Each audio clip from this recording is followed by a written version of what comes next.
사실은 한 주간 말씀을 보면서 9장, 8장을 놓고 넘어가면 조금 안 될 것 같아서 준비를 했어요.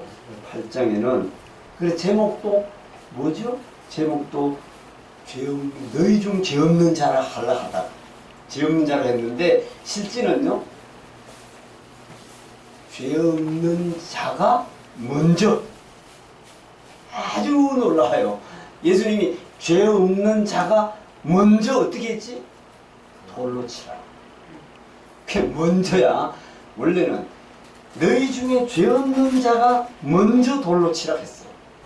그래서 여기에서 이제 출발하면서 너무나 놀라운 말씀인데, 오늘도 우리가 지금까지 요한복음에는 기도와 남자와 사도라는 단어가 등장하지 않는다는 것을 우리가 누차 알아보았습니다.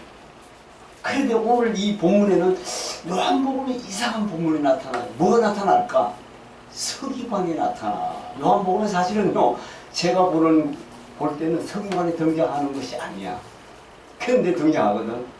그래서 자, 요한복음 오늘 8장 3절에서 서기관들과 바리새인들이 음행 중에 잡힌 여자를 끌고 와서 가운데 세우고, 여러분, 서기관이 요한복음에 나타났다는 건 참 아주 처음에는 이해도 안 가고, 왜 서기관이 요한복음, 다른 복음에 나타나야 돼? 근데 그것을 한번 생각해 봤어요.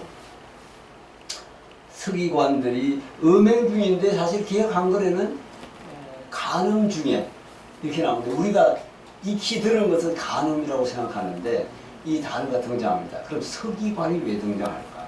항상 서기관 하면 뭐죠? 서기관 하면 성경학자요. 성경을 가르치는 사람이야. 오늘날로 말하면 누구야? 목회자야. 그 이 점을 우리가 놓치지 말고 한번 보겠습니다. 요한복음에 나타나지 않은 말씀인 서기관이요가 나타나니, 이건 성경학자요. 그들의 성경관을 가지고 예수님과 함께 대화하면서 시험을, 여기 뭐라고 되어 있느냐 하면은, 여기라고 어디에 써놓은 게 있을 거예요.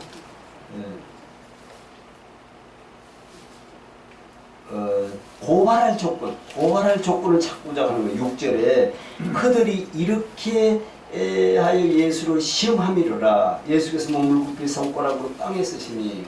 물론 그들이 가늠하다 붙잡힌, 이게 실제예요, 아니에요? 실제 아니야. 이게 지금 본문이 가늠하다 붙잡혀 온 거야. 그런데 가늠하다 붙잡혀 왔는데 여자만 붙잡혀 왔어, 그지? 그런데 이게 실제란 말이야. 그리고 수가성 여인도 내 남편 닷을 데려오도 실제야. 5명하고 살았던 것도 예수님은 알고 있는 거란 말이야. 그런 의미에서 시험을 하고자 고발할 조건을 찾는 거 아닌데, 문제는 왜 요한복음에 서기관이 등장할까? 이제 그래서 서기관들과 바리새인들이 간음 중에 잡힌 여자를 끌고 가운데 세우고 3절에 서기관이 등장하는 것은 한번 보는 거예요. 왜 서기관이 등장하는 걸까? 예수님과 다른 성경과, 예수님과 전혀 다른 성경을 갖고 있는 거예요. 다시 말해서 이런 거예요. 마태복음 관점에 보면은 너희가 행위적으로 율법만 지키면 구원을 받는 너희 믿음에서 예수님이 와서 한 말이 뭐죠? 다다음 주에는 마태복음을 한번 준비를 해보려고 그러는데, 심령이 가난해야지 천국이 늘 것이야. 긍휼이 되고 온유해야 되고 마음이 청결해야 되고 의에 줄이고 목말라야 되고 의를 위해 핍박을 받아야 되고 마음이 청결해야지 하나님을 볼 수 있다. 이 말을 유대 공동체가 못 알아듣잖아요. 이들은 지금 율법만 지키면 구원이니까. 이게 전혀 다른 거예요. 전혀 다른데, 예수님이 이들을 보고, 예수님의 첫 번째 마태복음의 공생의 첫 발언이 뭐죠? 팔복음이야. 팔복음인데, 우리 조상 모세는 저렇게 이야기하지 않는데 당신이 하나님의 아들인데 이상한 말을 하는 거야. 무슨 말을 해요? 심령? 마음이 청결? 의에 줄이고 목말라? 이게 뭐야? 마음의 문제를 시작하는 거야. 실제 우리가 성경을 자세히 보면 세례 요한에 와서 회개하라는 게 마음의 문제잖아요. 그지? 첫 번째 회개하라는 거야. 그게 마음의 문제니까 예수님이 신명이 가난해 천국이 될 것이다. 요한복음엔 거듭나의 천국이 너희 것이다 하는데 그들이 아직은 그걸 모른다. 모세의 법에 있기 때문에. 그래서 그들이 서기관과 바리새인들이 그 당시에 예수님이 왔을 때에 주로 활동했고 전 부류가 그런 믿음의 사람들이었다. 그래서 사실은요, 다른 성경과는 나타내는 것을 예수님께 책망받게 되는데 바리새인도 동일하다. 오늘 서기관과 바리새인이 3절에서 등장하니까 항상 서기관과 바리새인은 동일하게 등장합니다. 특별히 마태복음에는 더하죠. 마태복음에 이게 등장하면 아주 이유가 없는데 요한복음에 나왔다는 게 이상합니다. 이런 예수님의 뜻에 반하는 신앙을 말하고 있어요. 전혀 다른 신앙을 말하고 있는 거예요. 전혀 다른 신앙. 어떤 신앙? 모순된 단어가 존재하는 걸 살펴보면 8장이 등장하기 전에 7장 53절을 한번 보세요. 7장 53절. 한번 합독합니다. 시작. 다 각각 집으로 돌아가고. 사실은요, 집으로 돌아가고를 거기에 2번이라고 써있죠? 가로 열고 없나요? 53장에 2번이라고 조만하게 쓰인 게 있어요, 없어요? 1번. 여러 번은 없어요? 53절에 조만한 각각 돌아가고 가로가 열었죠, 그지? 거기에 2번. 2번의 밑에 토가 달렸어요, 안 달렸어? 성경 밑에.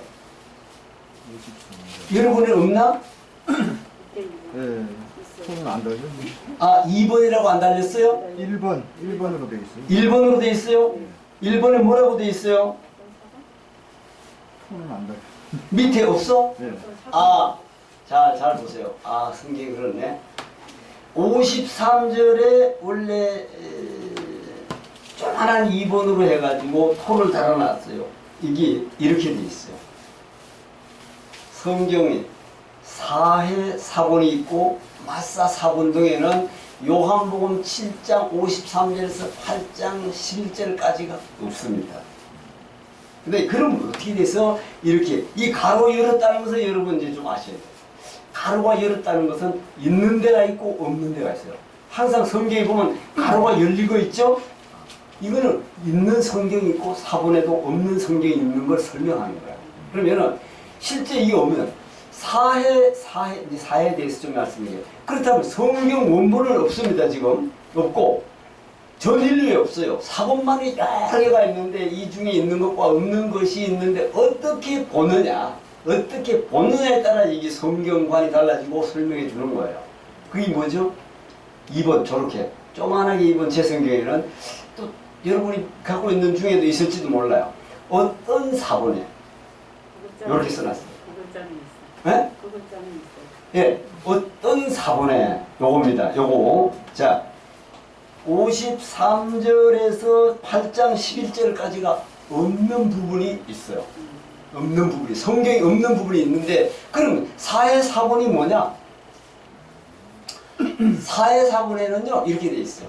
사해 사본, 마사 사본에는, 사해 사본은 사실 1947년도니까 우리나라가 1945년 뭐 해방되고 이 시대잖아. 1950년 우리가 뭐 6.25 나고 막 이때인데 47년에 이스라엘의 목동이 양을 치다가 양을 한 마리 잃어먹었어. 잃어먹어가지고 헤매다가 양 찾아러 다니다가 굴을 발견했어. 굴을 발견해서 굴이 뭔가 해서 굴에다가 돌을 던졌어. 그러니까 그 안에 무슨 소리가 났다? 항아리 깨지는 소리가 나더라. 그래서 겁이 나서 그 이튿날 사촌하고 가서 그 굴을 찾아보니까 들어가 보니까 항아리가 여러 개 있고 이 두루마리가 있는데 이사야 선지자 책과 똑같이 있더라. 그래가지고 이게 사해사본이야. 근데 사해사본에 그리고 이 다음날 이들이 항아리 깨지는 소리와 함께 이걸 볼고 두루마리를 보고 이 뭔지 가지를 모르니까 이거를 그만 푼돈에 팔아서 상인한테 이걸 그 비싼 거를 푼돈에 팔아가지고 그들은 양피지 두루마리를 돈을 받고 중고상인에게 팔았는데 중고상인은 히브리 대학에 그렇게 또 그리스 정교에다가 이거를 수도원이 수교에게 팔아넘겼어요. 그러다가 이게 헐값에 팔아버린 두루마리 뭉치가 얼마나 기독교에 영향을 미쳤는지 그 뒤에는 이게 엄청난 금액으로 거래가 돼가지고 연구 자료가 됐다. 그게 이제 사해사고제예요. 사해사고 아주 놀라운 거죠. 그 불속액이 그 시대에만 해도 이게 벌써 언제 거예요. 언제 거가 그걸 글로서 기록해 놨을까.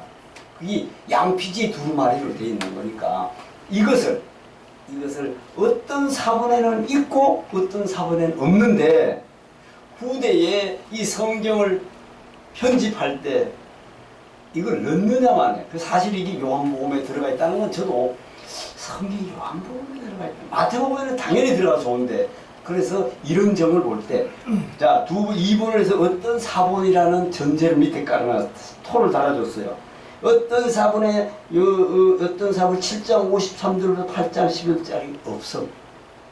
없는 데가 있고 있는 데가 있어요. 그래서 가로를 다 열어놓고 있는데 요걸 참고를 하시면서 일단 서기관과 바리새인이 등장하는 이유는 마태복음은 수없이 등장합니다. 끝없이 서기관 바리새인이 등장하는데 왜 등장하느냐. 서기관이 그 당시에 율법을 가지고 있었고 바리새인이 그 당시에 신앙의 중심이니까 될 수밖에 없는데 요한복음은 사실 구원자의 모습을 이야기하기 때문에 성경의 절대 기준은 예수님의 말씀입니다.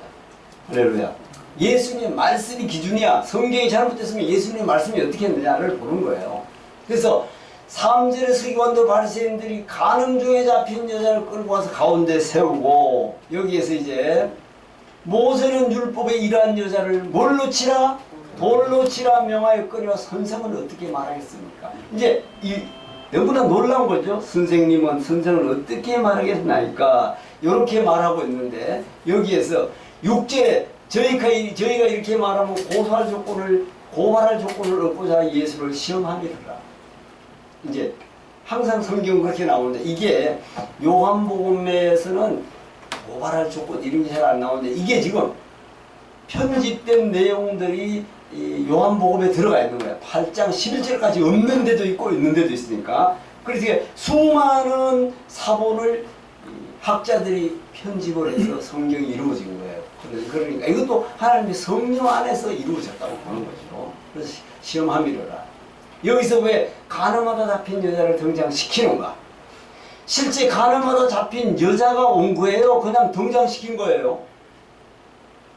실제 간음하다 붙잡힌 거야. 붙잡힌 걸 말하는 거예요.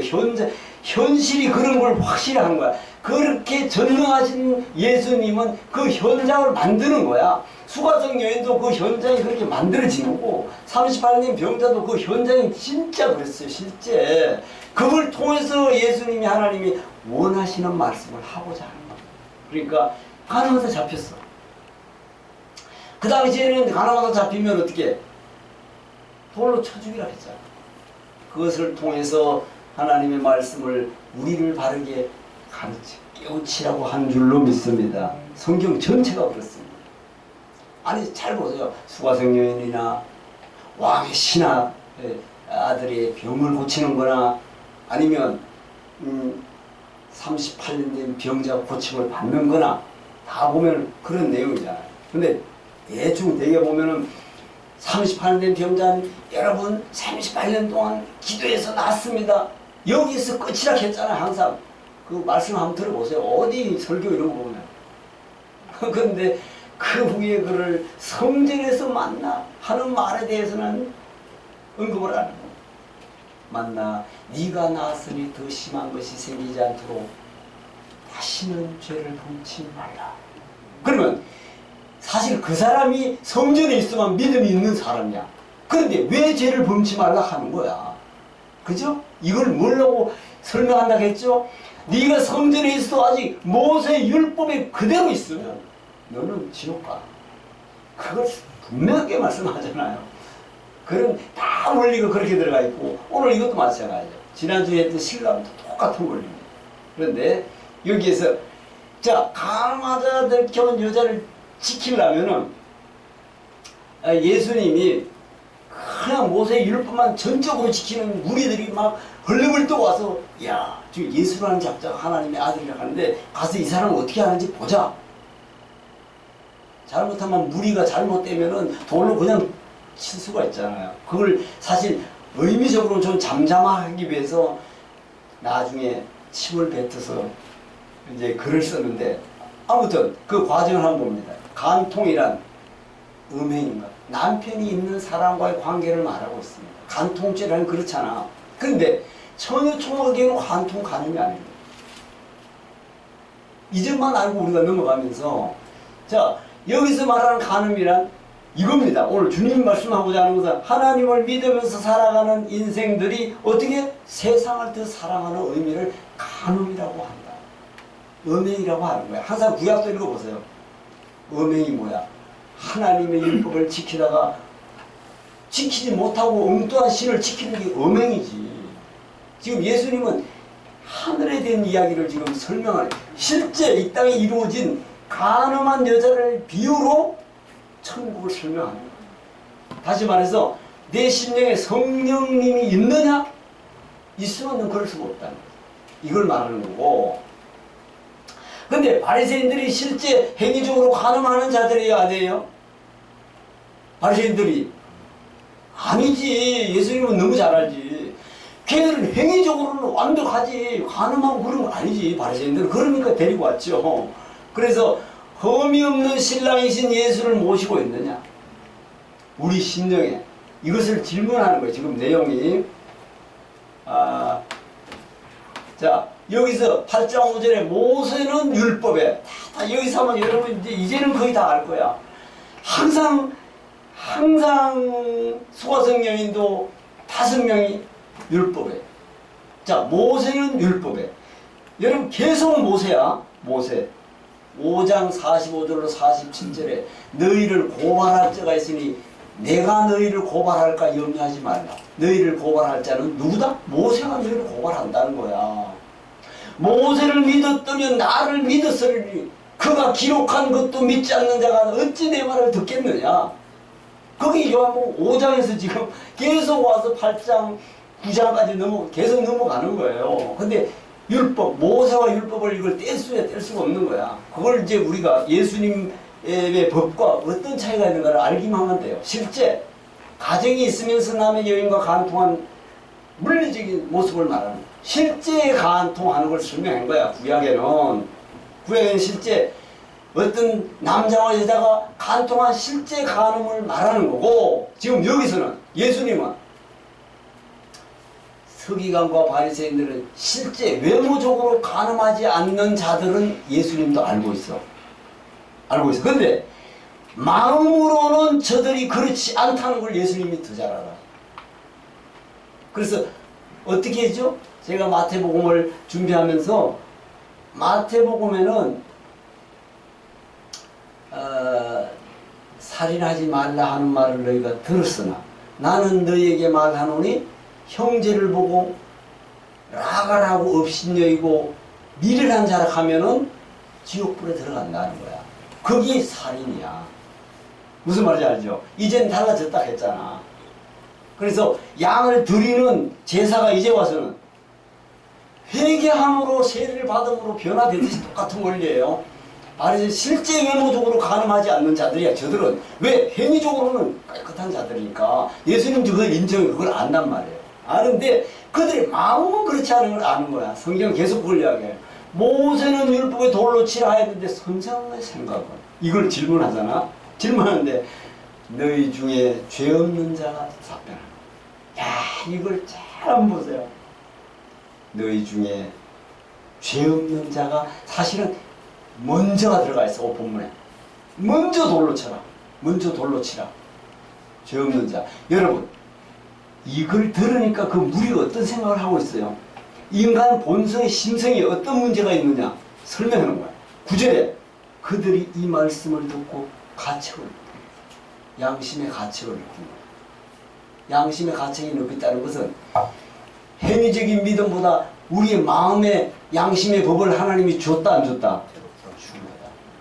이것은 율법이 아닌 죄인된 마음으로 변화되어 있는 거야. 인간은 누구나. 그럼에도 예수를 부인할 뿐이야. 다 자리를 떠나. 왜? 너희 중에 죄 없는 자가 없는 거야. 자리 떠난 거 보세요. 다 죄인이구나. 벌써 예수가 없어도 죄인이라는 것을 아는 거야. 다만 예수가 있으면 영생의 조건이 주어지는 거지. 여러분, 그래서 가책을 왜 느껴? 자, 11절에도 나도 너를 정죄하지 않으면 가서 다시는 죄를 범하지 말라. 이건 뭘 말할까요? 너 구원받아서 이걸 말하는 거야 뭐야?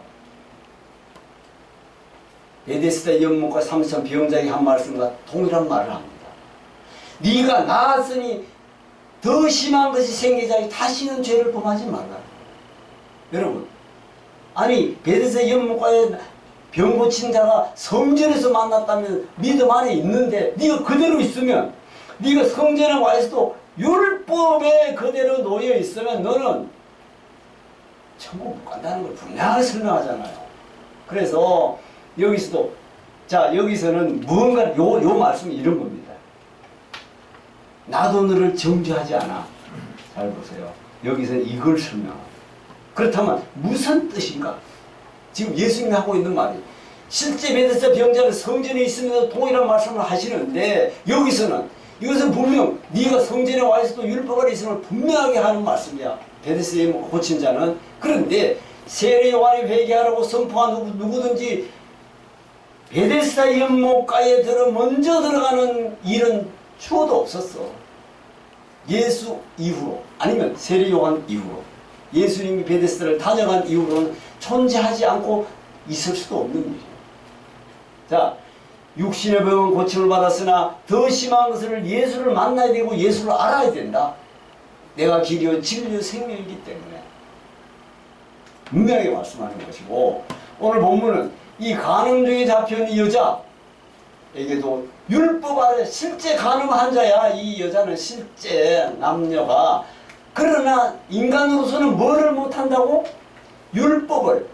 한번 같이 고백합니다. 율법부터. 인간으로서는 합독합니다. 율법을 완전히 지킬 수 없음을 고백할 때 예수님을 구주로 만날 수 있다는 영적인 깊은 말씀입니다. 여러분, 이 시대에 율법으로 돌로 쳐 죽이를 했음에도 간음을 해야 안 해? 실제 간음을 해야 안 해? 하잖아. 그것은 뭐야? 율법을 지킬 수 있다 없다? 없다. 요거가 여러분 핵심이야. 율법으로 돌로 쳐 죽이를 함에도 율법을 어기는데 여러분, 이게 뭐지? 주님, 나는 율법을 지킬 수 없습니다. 이 고백이 있어야 된다. 인간으로서는 율법을 도저히 못 지키겠습니다. 그러면 뭐가 나와요? 나는 죄인이기 때문입니다. 그래서 이들이 마음으로 죄진 마음을 죄 없는 자라 했으니까, 죄 없는 자가 아니거든. 자기네들이 마음은 죄가 있어. 그러니까 다 떠나가듯이, 야, 율법은 이제 내가 지킬 수가 없다. 율법을 지키려고 지금도 바리새인들은 정기 콘센트 지키고 달마를 지키고 밥을 하고 성일날은 아무것도 안 한다는데 되냐 말이야. 그게 안 되잖아요. 그래서 이거예요. 오늘 본문은 이겁니다. 다시 말해서 예수를 만나, 너무 분명한 말씀인데, 자, 여기에서 어떤 말씀을 하려고 하느냐. 율법이 있는 중에도 간음하는 사건이, 실제 간음하는 사건이 있는데, 실제 간음하면 돌로 쳐 죽여야 돼. 근데 이제 율법은 내가 지킬 수가 없어. 왜? 예수님이 온 이후로는 못 지켜. 율법 아래 있으면은, 율법 아래 있으면 어떻게 돼? 지옥 가. 38년 병자를 보시면 알잖아. 여기도 마찬가지. 나도 너를 정죄하지 않을 것이다. 이제 율법에서 떠나 어떻게, 지금 누구하고 이야기하고 있어요? 이 여자가? 예수하고, 예수를 만나고 있다는 게 중요하잖아, 지금. 다시는 죄를 범치 마라. 이 말. 예수님이 이미 율법에서 이제 사라지는 순간에 예수와 함께 대화하고 있다는 사실을 꼭 기억해야 돼요. 그래야만이 예수님을 만날 수 있고, 지금으로 봐서는 성령님을 만날 수 있는 신령이 된 줄로 믿습니다. 이 점을 이제 정리하면서, 여기서 이 여인에게 구원과 용서가 아니라 율법과 육적 기준의 간음이 아닌 영적 간음에 머물지 말고 예수를 만나야 한다. 예수를 만나는 건 뭐예요? 지금은 내가 거듭나야 되고, 신령이 가난해야 되고, 사모할 때 내 심령에 예수가 오는 거지. 성령이 오는 거죠. 그 예수는 성령으로 오실 때를 말씀하고 있다. 이게 답이에요. 그래서 결론입니다. 너희 중에 죄 없는 자를 말씀하실 때, 너희 중에 죄 없는 자로 말씀하실 때 양심의 가책을 받고 떠납니다. 자, 양심의 가책을 너희가 양심이 있다 없다 예수는 말하지 않아. 그런데 죄 없는 자가 먼저 돌로 치러 갈 때 다 떠나는 건 무슨 뜻이야? 무슨 뜻이에요 지금? 아, 마음의 법이 구속하고 있잖아. 마음의 법이. 다만 예수가 없을 뿐이지 이것은 인간은 나면서부터 양심의 법이 구속되고 있다. 이걸 잘못하면 죄라는 것을 알고 있는 거야. 그죠? 알고 있는데 다만 예수를 부인할 뿐이다. 자아가 있기 때문에. 예수가 없는 자도 마음의 양심의 법은 있다. 이 말을 설명드리고 그렇다면 왜 양심의 가책을 받았는가? 받았을까? 왜 받았을까? 그 답이 이 말씀을 듣고 이 말씀이 9절인가 있죠? 9절 한번 합독합니다. 시작. 그들이 이 말씀을 듣고 양심의 가책을 느껴 어느로 시작하여 젊은이까지 하나씩 나가고 오직 예수와 그 가운데 서는 여자만 남았더라. 아멘. 잘 보세요. 이 말씀을 듣고 누구의 말씀을 들어? 예수의 말씀을 듣고. 다시 말해서 여러분이 이제 성경에 깊이 들어가고 기도하면서 누가복음 5장 5절에도 베드로가 밤이 맞도록 갈릴리 바다에서 수없이 해도 아무것도 잡지 못했지만 뭐에 의지해서? 크게 놀랍잖아요. 그 믿음이 있다는 뜻이야. 자, 내가 갈릴리 바다는 주님보다 더 바삭하게 압니다. 이럴 수가 있어. 그런데 고생해도 아무것도 잡은 게 없지만은 말씀에 의지해서 내리리이다 하니까 금배가 차잖아. 그게 말씀이야. 근데 말씀이 없는 신앙은 좀 힘이 들어요. 말씀이 내 마음에. 그래서 히브리 4장 12절에 하나님의 말씀은 살았고 운동력에 의해서 좌우의 날선 금같이 혼과 영과 골수를 쪼개고 우리의 마음을 아신다고 그랬죠.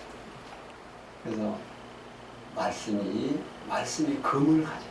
그래서 전신갑주에도 전신갑주 6가지 중에도 끝부분이 왜 성령의 금 곧 하나님의 말씀의 금을 가져라. 할렐루야. 말씀이 있어요. 말씀을 듣고 이 말씀을 듣고 예수님의 말씀을 듣고 잘 보세요. 죄 없는 자가 먼저 돌로 치라. 이 말씀이 죄 없는 자가 말씀을 할 때 예수님 말씀을 듣고 양심의 가책을 받는 그게 너무 놀라워요. 그래서 이 말씀을 듣고 하나님 말씀을 들어야 될 줄 믿습니다. 그 말씀이 내 안에 들어와야 됩니다. 그래서 이는 합독합니다. 이는 하나님의 말씀을 들을 때 나타나는 양심의 가책을 말씀하는 것으로 믿음은 마음에서 출발하는 것을 분명하게 말씀해 준다. 아멘. 주님의 말씀을 이 말씀을 듣고 죄인임을 스스로 마음이 선언하는 것이야.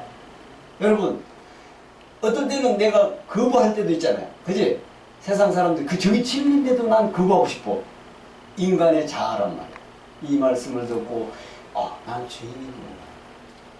자, 죄 없는 자라. 하나님의 말씀이요. 죄 없는 자가 누구야? 주님의 말씀이 함께하는 자이다. 할렐루야. 이 말씀이야. 주님이 나와 함께하는 자야. 말씀이 나와 함께하는 자는 죄 없는 자야. 왜? 말씀이 내 안에 들어오려면은 심령이 가난하기 때문에 들어오고 거듭나기 때문에 들어오기 때문입니다. 그래서 결론적으로 합독합니다. 주님의 말 시작. 주님의 말씀이다. 아멘. 아버지